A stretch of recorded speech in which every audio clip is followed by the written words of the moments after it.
नमस्कार मित्रांनो, आज मी आत्ताच थोडा वेळ झाला, अर्धा एक घंटा झाला मी ड्युटीवरून आलेली आहे आणि आता मला स्वयंपाक वगैरे करायचा होता. तर आज आमच्याकडचा आहे ना गॅस लीक झालेला आहे आणि त्या गॅसमधून किंवा गॅस लीक झाला असेल म्हणून आम्ही आज सर्व्हिसिंगवाल्याला सुद्धा बोलवलं. तर तो म्हणत होता की रेग्युलेटर खराब झालेला आहे. तर मग आम्ही रेग्युलेटर वगैरे पण चेंज करून बघितलं. रेग्युलेटर खराब नाही आहे, तर सिलेंडरच मेन म्हणजे सिलेंडरच लीक झालेला आहे. त्याचं वायसर वगैरे पण चेंज केलं, पण वायसर वगैरे पण व्यवस्थित आहे, पण तो सिलेंडरच लीक आहे. तुम्ही बघू शकता, मी हे एक दुसरं रेग्युलेटरही आणलेलं आहे. हे पण लावून बघितलं तरी पण त्याच्यामधून गॅस लीक होत आहे. आणि इथे एक दुसरं पण रेग्युलेटर आहे, हे पण बघू शकता. हे दोन्ही रेग्युलेटर खूप खराब झालेले आहे. त्याच्यामुळे कसं झालं आहे, खूप वेळही झालेला आहे. आता 9-9:30 वाजलेले आहे आणि आता स्वयंपाक सगळ्यांना शरण्याला वगैरे पण भूक लागलेली आहे. आणि आम्हाला वाटलं की शेगडी जे तिथे लीक आहे, तर आम्ही दुसरी शेगडी पण लावून बघितली आहे. दुसरी शेगडी आहे, पण ही शेगडी पण लागत नाही आहे. तर मेन म्हणजे त्याच्यामध्ये सिलेंडरच लीक आहे. त्याच्यामुळे आता मी चुलीवरच स्वयंपाक करत आहे. यांनी मला आता चूल वगैरे पेटवून दिलेली आहे. तर मी आता चुलीवर स्वयंपाक वगैरे करते. आज मी ठरवलं तर आज शरण्याला मी आयते वगैरे करून देणार होती, तर त्याच्यामुळे मी आयत्याचं केलं. पोळ्या वगैरे असतात, आयती बनवते. तवा खूप गरम झालेला आहे आणि मी पहिल्यांदाच चुलीवर करत आहे, त्याच्यामुळे मला जमेल की नाही जमेल काही आयडिया नाही.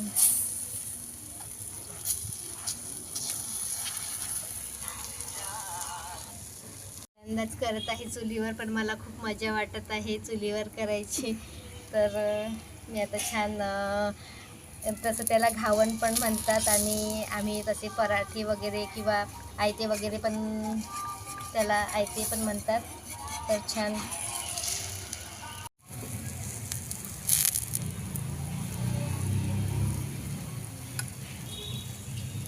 चुलीवरचं जेवण पण खूप स्वादिष्ट राहते. तर मी आता एक आयता बनवलेला आहे. माझ्या डोळ्यात पण खूप दुप्पट चाललेलं आहे. आता डोळ्यात खूप दुप्पट चाललेलं आहे आणि आता मी पटापट त्याच्यावर चुलीवर स्वयंपाक वगैरे करून घेते. पाणी पण येत आहे, बारीक बारीक शिंतोडे मला लागून राहिलेले आहे. तर आता इथे चटई वगैरे घेणे, तर चटई यार मस्तपैकी चटई टाक कसं जेवायला पाण्यात छान. अरे संसार या बाई, गाणं पण नाही येत आहे मला. खूप बेकार कंडिशन आलेली आहे.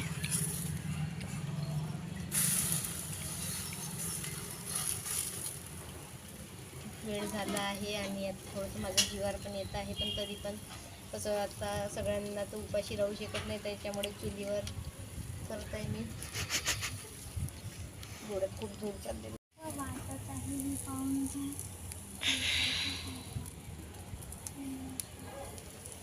ते शरण्य आहे, कुणाल जेवण करत आहे आणि अहो पण आहे चेअरवर बसलेले. आता पटापट गरमागरम बनवणं चालू आहे जेवण. आज मला खूप त्रास गेला. सिलेंडरला 2 रेग्युलेटर पण लावून बघितले, त्याच्यानंतर दुसरी शेगडी पण लावली. तरी पण आज माझं हा जो मुहूर्त होता चुलीवरच करण्याचा होता आजचा मुहूर्त, त्याच्यामुळे मला एवढा त्रास झाला आहे. आधीच ऑफिसमध्ये पण भरपूर काम होतं. आज त्याच्यामध्ये पाऊस पण बारीक बारीक चालू आहे. म्हणजे आजचं वातावरण पण खूप खराब आहे आणि त्याच्यात आजची परिस्थिती एवढी बिकट झालेली आहे माझी की मला स्वतःला हसा पण येत आहे. आता मला उद्याला पहिले आधी सिलेंडरचं ते व्यवस्थित करून घ्यावं लागेल. त्याचं वायसर वगैरे गेलं आहे बहुतेक.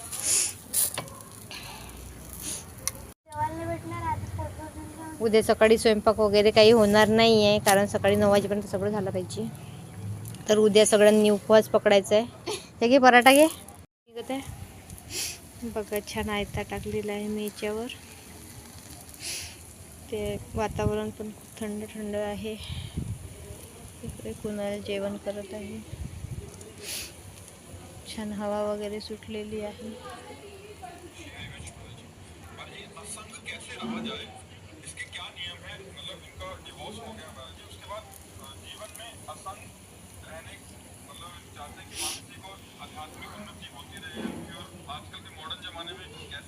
डोळ्यामध्ये खूप धूर गेला, त्याच्यामुळे डोळे पण खूप दुखत आहे माझे.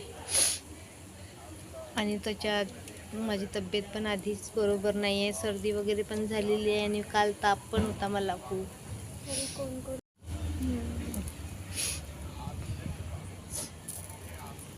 तसं उन्हाळ्याचं बाहेर जेवण करायला पण छान मजा वगैरे पण येते म्हणा.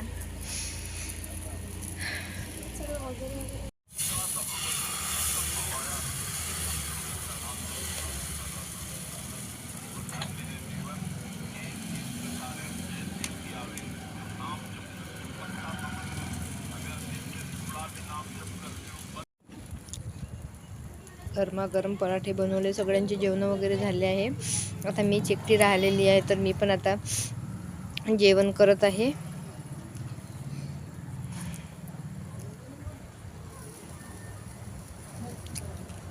खूप छान पराठे झाले आहे, खूप टेस्टी.